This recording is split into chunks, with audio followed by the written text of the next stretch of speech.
Thank you so much. It's really an honor to be here with David, with Michael, with so many freedom fighters in the audience. Thank you for coming.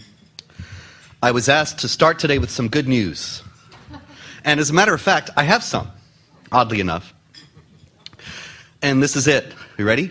This is all you're going to get. So, the war on terror is over. I missed the parade. Did you see it? The ticker tape down Fifth Avenue and all that. I didn't see it. But anyway, the war on terror is over. The Barack Obama administration is not speaking about a war on terror.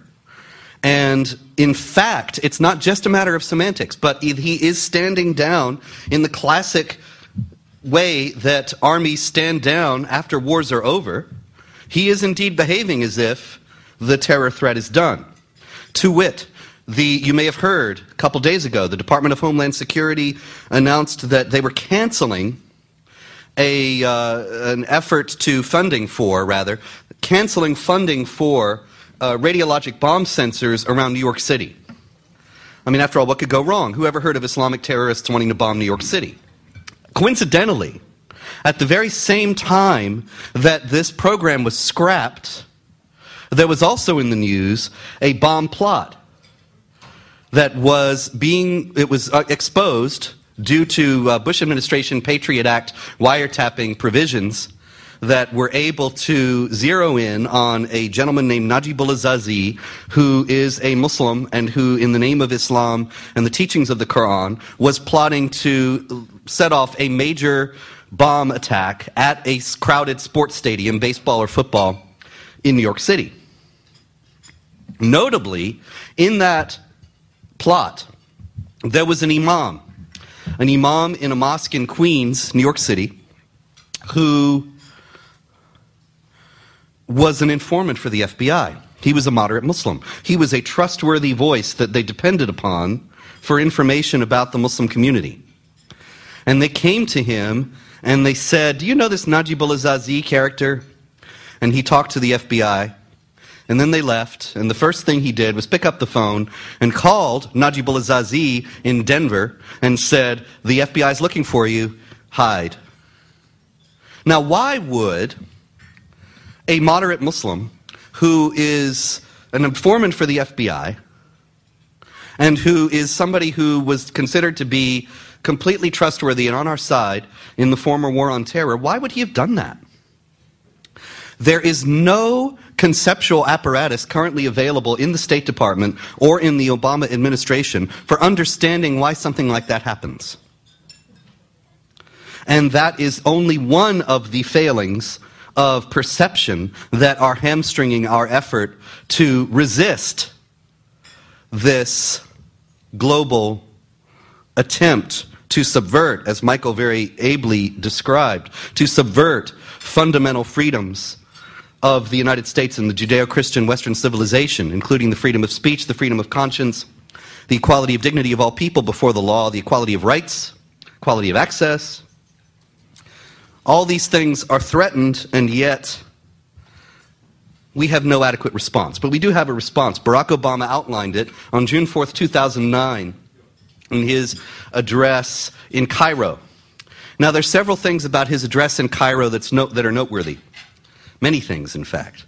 In the first place, Obama, when he became president, he announced that he was going to make a major address in a Muslim capital to the Islamic world in an attempt to heal the friction and the conflict between the West and the Islamic world, right?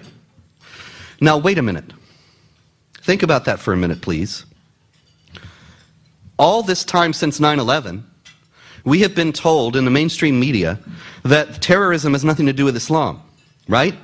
That the terrorists are a tiny minority of extremists and every religion has its fanatics, and they have twisted and hijacked and perverted the peaceful teachings of Islam to create a spurious justification for terror attacks that has no grounding in the Quran or in Islamic teaching. Have you ever heard that? And yet, when Barack Obama wants to heal the conflict between the West and the Islamic world, the first thing he does is make an address to the Islamic world. Oh, I thought Islam had nothing to do with this. And also, it's never been before in history that an American president has done that. And there's never been a time when the President of the United States has addressed Christianity or the Christians of the world, or the Jews of the world, or the Buddhists. This was a first. It was a historic occasion in many, many ways.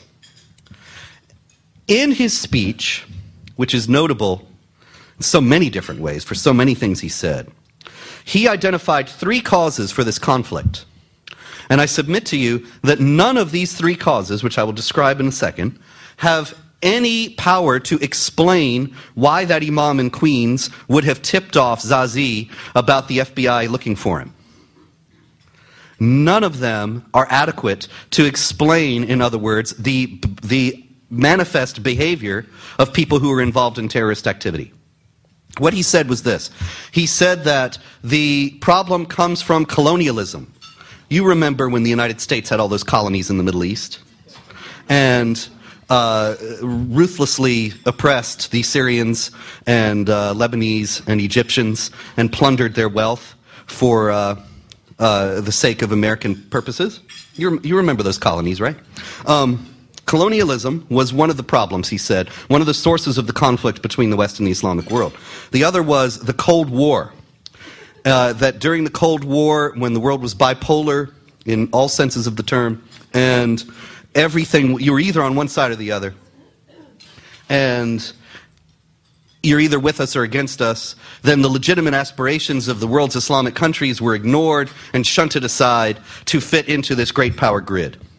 And the third one, he said, was the rottenness of American pop culture, beamed into by way of the internet and television and movies and so on, beamed into the Islamic world and offending the straight-laced moral sensibilities of Muslims, as if Osama bin Laden saw a Britney Spears video and he said, "I must kill."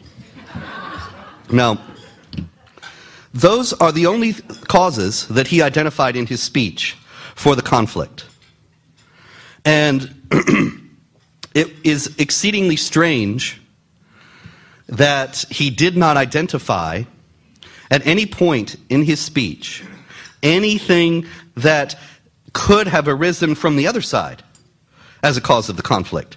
It was all our fault and all up to us to correct. It was all the responsibility of the United States. As I'm saying, these ideas do not explain the available data. And I'll give you another example. Pakistan. Barack Obama did not actually originate the idea that it's all our fault and it's up to us to correct it, and that we can do so by working to win over the hearts and minds of the Muslim world and show them by various bestowals of American dollars and building bridges and schools and so on, that we're really not such bad guys at all, and they will come to see and know us and like us. That idea is very old, and many presidents have pursued it, but none have pursued it as relentlessly and single-mindedly as Obama has. But George W. Bush certainly did. And right after 9/11, he contacted the then president of Pakistan, General Musharraf, and he offered him several $billion every year so that Pakistan would be able to fight the terrorists. The money was specifically so that Pakistan would fight against Al-Qaeda and the Taliban and roll back these people who were responsible for 9/11. And this money duly flowed into Pakistan for 8 years. And it was revealed last year, as you probably know, that most of that money, once arrived in Pakistan, was funneled via high-placed sources in the Pakistani government to the same jihad terrorists that it was supposed to be used to fight against. And that went on for years and years. Recently, the United States House of Representatives, under the able guidance of Pelosi and Reid, and Reid is, anyway, you know, they met to consider this question and to consider what to do about it. And they decided to triple the aid to Pakistan.